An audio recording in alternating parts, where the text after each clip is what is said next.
그러므로 우리가 이 직분을 받아 긍휼하심을 입은 대로 낙심하지 아니하고 이에 숨은 부끄러움의 일을 버리고 속임으로 행하지 아니하며 하나님의 말씀을 혼잡하게 하지 아니하고 오직 진리를 나타내므로 하나님 앞에서 각 사람의 양심에 대하여 스스로 추천하노라. 만일 우리의 복음이 가리었으면 망하는 자들에게 가리어진 것이라.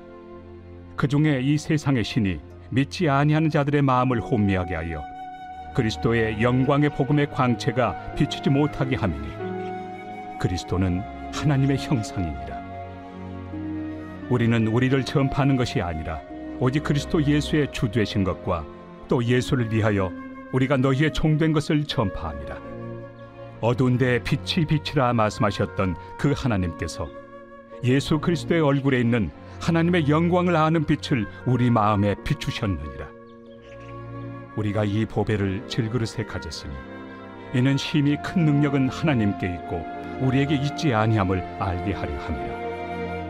우리가 사방으로 우겨싸움을 당하여도 쌓이지 아니하며 답답한 일을 당하여도 낙심하지 아니하며 박해를 받아도 버림바 되지 아니하며 거꾸로 뜨임을 당하여도 망하지 아니하고 우리가 항상 예수의 죽음을 몸에 짊어짐은 예수의 생명이 또한 우리 몸에 나타나게 하려 함이라.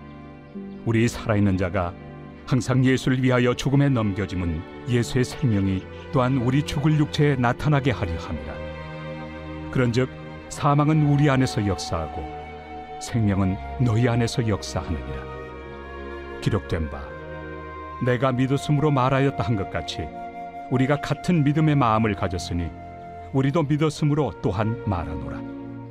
주 예수를 다시 살리시니가 예수와 함께 우리도 다시 살리사 너희와 함께 그 앞에 서게 하실 줄을 아노라. 이는 모든 것이 너희를 위함이니 많은 사람의 감사로 말미암아 은혜가 더하여 넘쳐서 하나님께 영광을 돌리게 하려 함이라. 그러므로 우리가 낙심하지 아니하노니 우리의 겉사람은 낡아지나 우리의 속사람은 날로 새로워지도다.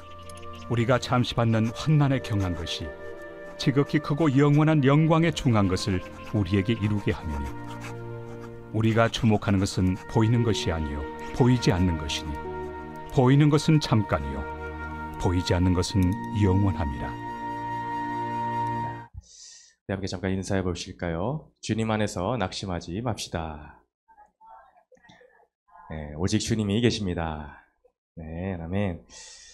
참 우리 살면서 낙심될 일이 너무나 많이 있고 실망과 좌절할 일이 또한 얼마나 많이 있겠습니까? 여러분도 네, 각자 서로 다른 인생의 길을 여기까지 걸어 오셨고 그 분의 세월의 시간도 각기 그 모양이 다르겠지만 동일하게 네, 나름의 좌절의 때와 슬픔의 때 또 낙심의 때를 겪어왔을 줄로 압니다. 네, 저 역시 저 나름의 그런 때들이 또한 있었습니다. 이렇게 서로 다른 낙심의 때가 있지만 또 오늘 사도 바울에게도 역시 그런 낙심할 만한 사건들이 왜 없었겠습니까? 우리가 잘 아는 것처럼 누구보다 예수 그리스도를 증거하고 그 복음의 일에 앞장서는 그 역할을 감당함에 있어서 수많은 생명의 위협을 받으며 낙심할 일들, 또한 좌절할 일들, 때론 실망할 일들이 너무나 많이 있었던 것이 참 이 대표적인 인물이 사도 바울이지를 않습니까? 이 고린도 후서를 쓰게 된 것도 이 서신들을 보내게 된 것도 참 모든 상황들이 좋아서만 보낸 것이 아니다라는 걸 우리는 잘 알고 있습니다. 어제 말씀에 이어서 오늘 그러므로라고 말씀을 받아서 이어지고 있는데 오늘도 본문에서 보면 그 낙심에 대한 이야기가 또 몇 번이고 나오는 것을 또 보게 되죠. 1절에 그러므로 우리가 이 직분을 받아 긍휼하심을 입은 대로 낙심하지 아니하고 어제 말씀에 이어서 그러므로 우리가 이 직분을 받아라고 하면서 말씀이 시작되고 있습니다. 어제 내용과 이어지는 부분이 있다라는 것이죠. 네, 여기서 우리가 어떤 직분을 받았는가라는 것을 다시 한번 보니 어제 본문에서 그 직분에 대한 설명이 나오고 있습니다. 그 직분은 어떤 직분이었나? 네, 새 언약의 직분이다라고 하였고 또한 영의 직분이다, 의의 직분을 맡았다라고 사도 바울은 말하였습니다. 그 직분을 무엇과 비교하였었는가? 바로 율법 조문의 그런 직분이 아닌 바로 우린 새 언약의 직분, 영의 직분을 받았다라고 비교하여서 말하였죠. 율법 조문의 직분은 과거 율법에 의한 구약시대의 모세 율법을 기초로 한 그런 말이었고, 그것은 결국 사람을 정죄하며 결국 우리의 죄됨으로 인해서 감히 하나님 앞에 설 수 없는, 죽을 수밖에 없는 존재라는 그런 죄를 정죄하는 역할을 하는 율법으로 인한 직분을 받았었는데, 이제 그것이 아닌 예수 그리스도로 말미암아 새 언약을 받은 바로 생명을 살리는 영의 직분, 그것을 받았다라는 것이죠. 이것이 참 그 어떤 직분보다 귀한 직분이라는 것을 우리는 깨달아야 될 줄을 믿습니다. 이 세상에서 아무리 높은 직분을 받는다 하여도 어찌 감히 예수 그리스도를 증거하는 직분을 받은 것보다 귀한 것이 있겠습니까? 이것은 다만 앞에서 표면적으로 말씀을 증거하는 사역자들에게만 국한된 것이 결코 아닙니다. 하나님께서는 이 모든 말씀을 우리에게 주셨으며 우리를 제자로 삼고 제사장으로 삼아 주셨습니다. 우리 모두가 각 개인이 예수 그리스도 그분을 품고 그 영의 직분을 받은 자들, 생명을 살리는 일에 쓰임받도록 부르심을 받은 것이 바로 우리의 본래의 직분이다라는 것을 깨달아야 됩니다. 우리가 이 땅에 살면서 잠시 나에게 주신 생업의 일들이 있지만 그것은 부업에 지나지가 않습니다. 결코 본업이 아니다라는 것이죠. 우리 모두가 이 생명을 지키는 이 일, 이것이 가장 귀한 것. 이 세상에 그 어떤 사장의 자리, 회장이라고 할지라도 어떤 것이라 할지라도 이것과 바꿀 수 없는 귀한 직분인 줄을 우리는 깨달아야 될 줄을 믿습니다. 바로 그것을 받아 우리는 긍휼하심을 입은 대로 낙심하지 아니하고 라고 합니다. 우리 낙심치 말아야 될 이유가 이 직분을 받고 우리가 긍휼하심을 입었기 때문이다 라고 사도 바울은 말을 하고 있죠. 말씀드린 것처럼 사도 바울은 참 낙심할 일이 누구보다 많은 사람이었습니다. 낙심이라는 것은 참 여러 상황에 실망되어서 피곤하여진 상황을 말하고 있죠. 몸에 힘이 빠질 대로 빠져버리고 더 이상의 소망이 없는 것처럼 보여지는 상황. 이거 끝난 것 아닌가라는 절망의 상황에 낙심이라는 표현을 하지를 않습니까? 사도 바울도 많은 이들로부터 공격을 받았습니다. 심지어는 자기가 복음을 증거하여 세운 고린도 교회의 성도들 안에서도 사도 바울을 의심하며 정말 사도가 맞는가에 대해서 질문을 던지는, 공격을 하는 일들이 비일비재하게 일어난 사람이죠.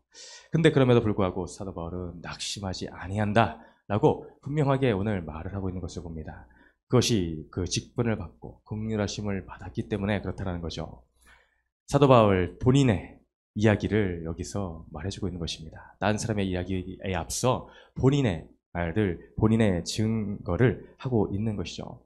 누구보다도 사람을 죽이는 일, 바로 예수 그리스도를 믿는다라는 예수쟁이들을 잡아 죽이는 일에 앞장섰고 늘 열심을 내었던 사도 바울. 어찌 감히 나사렛에서 난 그 자가, 결국 목수의 아들밖에 되지 않는 그 자가 어찌하여 메시아가 될 수 있는가라며 그들을 비웃으며 죽이려 했던 자가 바로 사도 바울입니다. 그런데 어떻습니까? 다메섹 도상에서 바로 그 예수 그리스도를 만나게 됩니다. 당신이 누구십니까? 대체 누구십니까?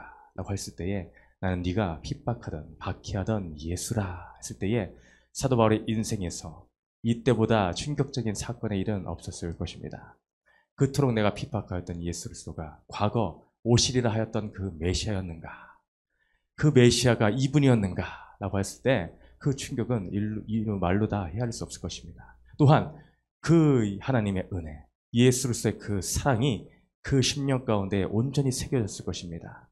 나는 이렇게 예수를 박해하고 핍박하고 믿는 자들을 잡아 죽이려 하였는데 예수는 나를 사랑하셔서 나 같은 자가 뭐라고 이렇게 택하여서 불러주셨는가?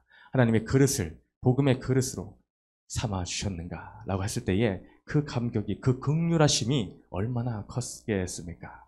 여러분, 우리들에게도 그러한 긍휼을 경험하지 않았습니까? 감히 내가 뭔데? 내가 주님을 감히 사랑할 수도 없고 주님을 만날 수도 없는 자인데 어찌 나 같은 죄인을 이렇게 사랑하셔서 오늘도 나를 택하여 부르시고 나를 위하여서 이 세상에 나밖에 없는 것처럼 생각하셔서 그 십자가의 보혈을 흘려주셨는가 라는 걸 생각했을 때에 그 은혜를 깨닫고 아는 자는, 그 믿음을 소유한 자는 결코 낙심할 일이 없다라는 것을 우리는 믿고 날마다 고백해야 될 줄을 믿습니다. 그래서 우리는 전혀 낙심치 말아야 됩니다. 주를 믿는 자는 낙심할 일이 없다라는 것이죠. 이 믿음을 소유한 자는 세상이 이길 수 없다라고 합니다. 히브리서 말씀을 너무나 잘 아는 믿음장이 있죠. 히브리서 11장 믿음장에 여러 믿음의 선진들에 대한 증언들을 하고 있지 않습니까? 일부 내용만 함께 나누고자 합니다. 우리가 출애굽기 말씀도 보았으니 모세의 믿음에 대한 증거의 말씀부터 잠깐 보도록 합니다. 11장 23절부터 보니 믿음으로 모세가 났을 때에 그 부모가 아름다운 아이임을 보고 석 달 동안 숨겨 왕의 명령을 무서워하지 아니하였으며 믿음으로 모세는 장성하여 바로의 공주의 아들이라 칭함받기를 거절하고 도리어 하나님의 백성과 함께 고난받기를 잠시 죄악의 낙을 누리는 것보다 더 좋아하고 그리스도를 위하여 받는 수모를 애굽의 모든 보화와 보화보다 더 큰 재물로 여겼으니 이는 상주심을 바라봅니다. 믿음으로 애굽을 떠나 왕의 노함을 무서워하지 아니하고 곧 보이지 아니하는 자를 보는 것 같이 하여 참았으며 믿음으로 유월절과 피 뿌리는 예식을 정하였으니 이는 장자를 멸하는 자도 그들 건드리지 않게 하려 한 것이며 믿음으로 그들은 홍해를 육지같이 건넜으나 애굽 사람들은 이것을 시험하다가 빠져 죽었으며 믿음으로 7일 동안 여리고를 도니 성이 무너졌으며 믿음으로 기생 라합은 정탐꾼을 평안히 영접하였으므로 순종치 아니한 자와 함께 멸망하지 아니하였도다. 내가 무슨 말을 더하리요? 기드온, 바락, 삼손, 입다, 다윗 및 사무엘과 선지자들의 일을 말하려 하면 내게 시간이 부족하리로다. 어찌 모든 것을 다 말할 수 있을까? 이 모든 것들의 증인들이 있고 증거들이 있는데 믿음을 가진 그 자들, 오직 믿음을 위해 생명을 바친 그들이 너무나 증인들이 많은데 무엇을 더 말할 필요가 있는가? 그것이 무엇과 바꿀 수 있는가라는 것을 말해주고 있는 것을 보게 됩니다. 38절 말씀을 하나 더 보면 이러한 믿음을 가진 자들이 있는데 이런 사람들은 세상이 감당하지 못하느니라. 이런 사람들은 세상이 감당하지 못하느니라. 아멘. 바로 예수 그리스도를 품은 자, 그 믿음을 온전히 소유한 자는 이 세상에 어떠한 시험과 혼란과 핍박과 공고함이 있다라고 할지라도 낙심할 만한 일들, 세상 사람들은 낭망하여 넘어질 만한 일이 있다라고 한들 그 믿음을 소유한 자들은 세상에 감당하지 못할 자들이다 라는 것입니다. 우리가 뛰어나섭니까? 내가 뭔가를 세상적인 것들을 가지고 있기 때문입니까? 아니죠. 영원히 바꿀 수 없는 그분, 생명 대신 예수 그리스도의 그분만이 우리 안에 계시기에 우리는 낙심할 일이 없다. 세상이 이기지 못한다라는 것을 우리는 고백할 수 있음에 감사해야 될 줄을 믿습니다. 네, 이런 감사를 품고 낙심하지 아니하는 이 바울의 믿음을 또한 보게 되죠. 이 바울의 고백에 참 그가 여러 군데서 이 말씀을 전하고 또한 고린도에서도 말씀을 전하였는데 그 말씀을 혼미케 하며 혼잡하게 한 사건들이 너무나 많이 있었다라는 것이죠. 거짓 교사들이 일어나 그 모든 복음에 회방하는 일들을 하는 것을 봅니다. 2절에도 그래서 하나님의 말씀을 혼잡하게 하지 아니하고 또한 4절에 그 중에 이 세상의 신이 믿지 아니하는 자들의 마음을 혼미하게 하여 그리스도의 영광의 복음의 광채가 비치지 못하게 함이니. 광채라는 것을 어제도 모세의 그 수건의 일을 비유로 다시 한번 끄집어내면서 그 광채에 대한 것을 말하였죠. 이제는 예수 그리스도로 말미암아 수건으로 얼굴을 가릴 필요가 없고 우리 안에 예수 그리스도의 복음과 성령의 증거하심으로 그 복음의 광채가 우리를 통하여 드러난다라고 했습니다.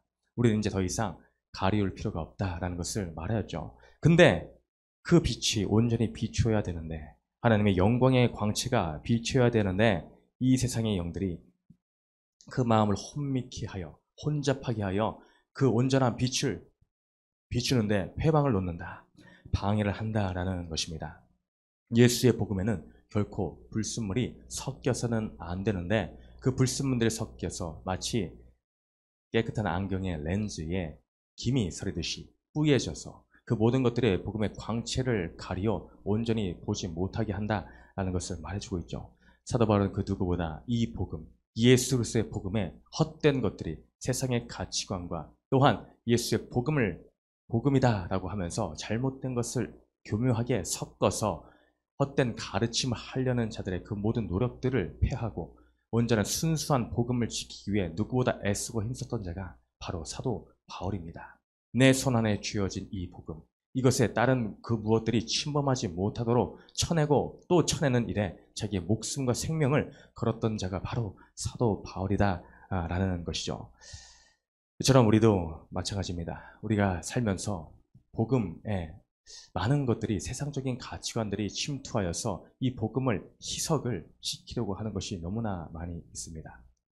우리가 살면서 보면은 이제 뭐 식초나 뭐 이런 것들 아니 뭐 이런 것들 볼 때에 뭐 물을 얼마나 섞어서 만들어 주세요라든지 이렇게 해서 타서 드세요 이런 거 하지 않습니까? 그러나 그렇게 타서 희석되어서 내 입에 맞게 마시기에 편안하게 세상적인 기준 조금 섞고 타협할 거 조금 타협해서 조금 넘기기 쉽게 하자라는 그런 타협이 아니라 순수한 100%의 원액이 온전히 들어올 수 있도록 예수의 복음에 단 1%의 이물질도 첨가되지 아니하도록 우리는 그것에 세상의 그 무엇보다 생명을 바쳐야 될 줄을 믿습니다. 그래서 우리는 더하거나 빼거나 하지 않고 가감하지 아니하고 오직 예수의 복음에는 다른 것은 몰라도 다른 것은 양보하고 배려하고 우리가 신앙생활을 하며 서로 섬겨주고 하지만 어떤 복음에 있어서 타협의 그런 기준은 결코 없는 줄을 믿습니다. 사도 바울의 이러한 정신, 온전히 믿음을 지키라는 이 정신이 온전히 우리 세계적 공동체 가운데도 온전히 있어야 될 줄을 믿습니다.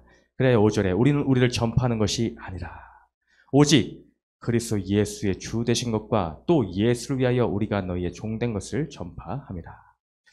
참 너무나 중요한 말씀입니다. 우리는 우리를 전파하는 것이 아니다. 나는 나를 전하는 것이 아니다. 내가 인정받기 위해 이런 말들을 길게 쓰고 있는 것이 아니다. 두 가지가 있는데 먼저는 오직 예수 그리스도의 주 되신 것이며 또 한 가지는 또 예수를 위하여 우리가 너희의 종된 것을 전하는 것이다. 네, 이것입니다. 이것이 우리의 삶이 되어야 될 줄을 믿습니다. 우리는 예수의 주 되심만이 우리의 입에서 나와야 됩니다. 내가 입을 열 때마다 오직 주님이 나의 주이십니다. 주님이 하신 일입니다. 내가 아닙니다.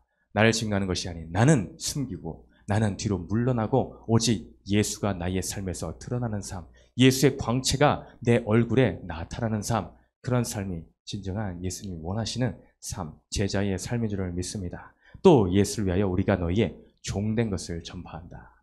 종된 것을 전파합니다. 바로 예수님을 위해서입니다. 다른 누구를 위해서가 아니라 예수를 위해서 우리가 너희의 종이 되었다. 너희의 종이 되었다. 참 이게 생각해 볼 때, 내가 어떤 사람의 누군가의 종이 된다. 참 자존심이 허락하지 않고 내가 왜 이렇게까지 해야 되는가라고 때로는 억울하고 의문을 들 때가 있을 것입니다.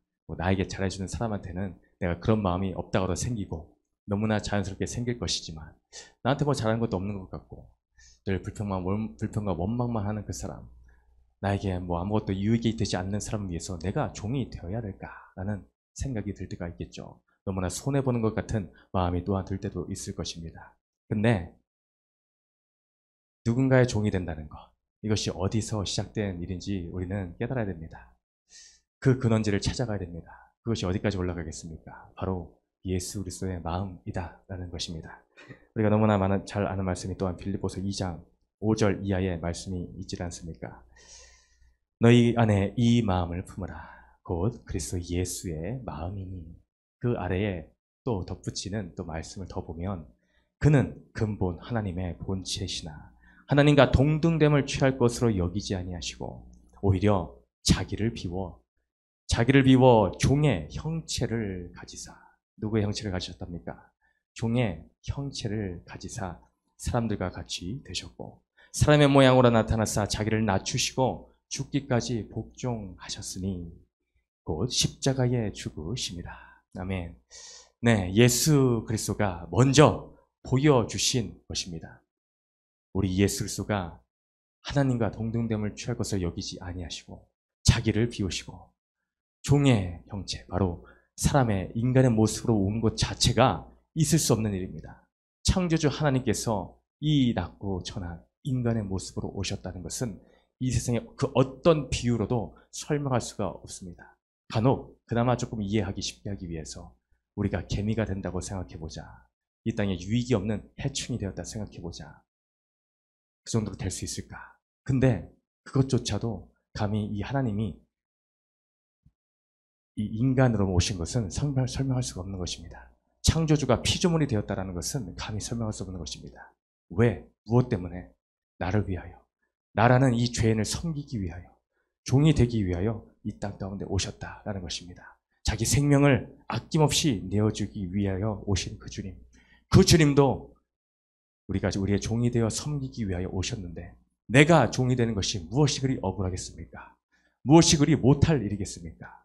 우리는 예수의 제자, 예수로부터 생명을 받은 자들이라면 나는 감사함으로 이 사도 바울의 이 고백이 내 마음의 온전한 고백, 억지의 고백이 아닌 정말 순수한 마음의 고백, 내 믿음의 은혜를 받은 자, 내가 긍휼을 받은 자의 고백이 바로 우리들의 고백이 되어야 될 줄을 믿습니다. 이 보배가 우리 마음 가운데 있다라고 7절에 말씀하십니다. 그 보배를 우리 이 질그릇에 가졌으니 이는 심히 큰 능력은 하나님께 있고 우리에게 있지 아니함을 알게 하려 함이라. 다시 한번 이 큰 능력은 하나님께 있고 우리에게 있지 아니하다라는 것을 말하고 있습니다. 네, 사도 바울은 자신을 증언하지 않습니다. 이 능력이 우리에게 있지 않다, 나에게 있지 않다, 내가 잘나서 이 복음을 증거하는 것이 아니고 내가 사도라 증거하는 것이 아니다. 하나님께 큰 능력이 있음을 증거하는 것이다. 그 증거가 무엇으로 증명이 되느냐? 바로 이 보배가 질그릇에 있다라는 것이다. 질그릇. 이 질그릇이 무엇입니까? 참 보잘것없는 것입니다. 우리를 볼 때 그렇다라는 것입니다. 금그릇도 아닌, 은그릇도 아닌, 어떤 보석으로 장식한 그릇도 아닌 참 깨지기 너무나 쉬운 질그릇일 수밖에 없는데, 이 질그릇과 같은 존재에 보배가 담겨져 있다. 예수님이 담겨져 있다는 것입니다. 참 이 더러운 그릇 같은데, 값어치가 없는 그릇 같은데 어찌 이 귀한 보배를 맡겨주셨겠습니까? 네, 너무나 큰 은혜죠. 우리는 더 좋은 그릇에 맡길 것 같은데 내가 뭐라고 이 보배를 맡겨주셨을까? 너무나 감격이 아닐 수가 정말 없습니다. 근데 우리는 이 질그릇과 같은 나의 이 존재인데, 이 질그릇을 우리는 너무나 귀히 여길 때가 있습니다. 내 자신. 이 질그릇과 같은 난데 이 질그릇인 것을 참 잊어버릴 때가 너무나 많아서 난 좀 더 좋은 그릇이 되고자 힘쓰고 애쓰는 모습이 너무나 많이 있습니다.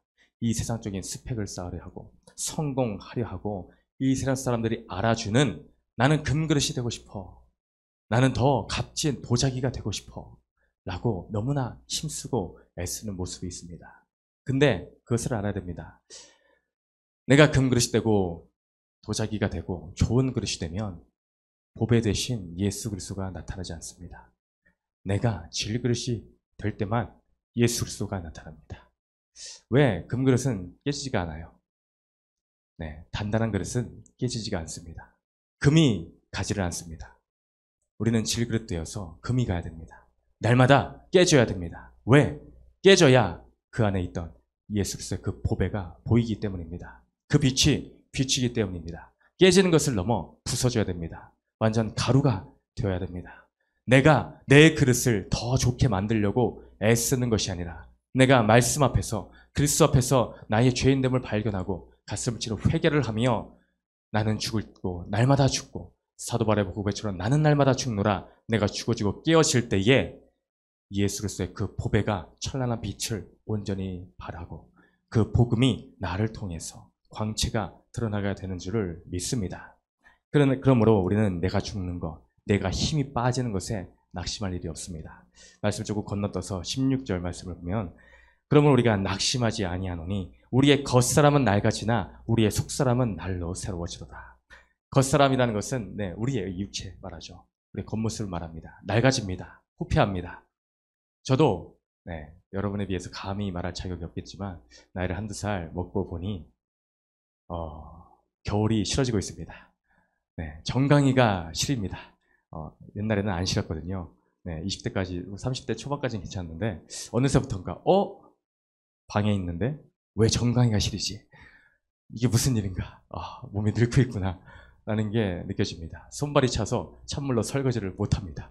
그럴 때가 찾아온 게 너무나 슬프고, 때로는 이게 늙는 거구나, 세월이 작년보다 올해 더 빨리 갔구나 라는 게 느껴지면서 때로는 참 이 나이 먹는 게 서글프고, 옛날이요, 청춘이요 할 때가 너무나 많이 있지 않습니까? 근데 사도 바울이 말합니다. 겉사람은 낡아지나 그건 낙심할 일이 아니다. 여러분, 낙심할 일이 아닙니다. 그것은 복입니다. 축복입니다. 우리의 속사람이 있기 때문입니다. 우리의 속사람은 날로, 네, 우리의 겉사람은 날로 새로워질 수 없죠. 우리네 속사람은 날로 새로워집니다. 그냥 새로워지는 게 아니라 날로 새로워진다 합니다. 예수님과 함께하는 그 삶은 날로 새로워지는 삶입니다. 어제보다 오늘 더 새로워지는 삶, 오늘보다 또 내일 더 예수를 깊이 알므로 그 놀라운 구원의 감격에 젖어 오늘도 감사함으로, 어제보다 더 큰 감사함으로 나아갈 수 있는 삶, 세상이 줄 수 없는 날로 새로워지는 기쁨이 있는 것입니다. 우리가 겉사람이 후패함으로, 우리의 겉사람이 깨어지고 또 깨어지고 나의 질그릇이 깨어짐으로 예수 그리스도가 증거되는 삶. 아, 내 겉사람의 힘이 빠짐으로 인해 내가 더 주님을 붙들게 하는구나. 내가 오늘 또 이런 환난과 시험을 당함으로 예수를 더 붙들게 하는구나. 내가 건강하다면, 내 육체가 날로 치러 새롭다면 내가 교만하여서 어찌 그리스도를 찾을 수 있을까? 내 겉사람이 후패함이 은혜입니다. 내가 주를 볼 수 있음이 은혜입니다. 이 고백이 우리 오늘 하루의 고백, 또 내일의 고백, 우리의 평생의 고백, 우리 세계비전교회 공동체의 고백이 될 줄을 믿습니다. 이런 축복이 있기를 주님의 이름으로 축원드립니다. 아멘. 적은 질문 한 번씩 읽어보고 마치려 합니다. 한 페이지를 넘겨보시면 다 같이 읽어볼까요? 시작. 나는 나 자신을 전파합니까? 예수의 주되심을 전파합니까? 두 번째요. 보배의 신 그리스도를 보여주고자 먼저 내가 깨져야 할 것은 무엇입니까? 세 번째입니다. 겉사람은 낡아지나 속사람은 날로 새로워지고 있습니까? 내가 받고 있는 환난에 경한 것은 무엇입니까?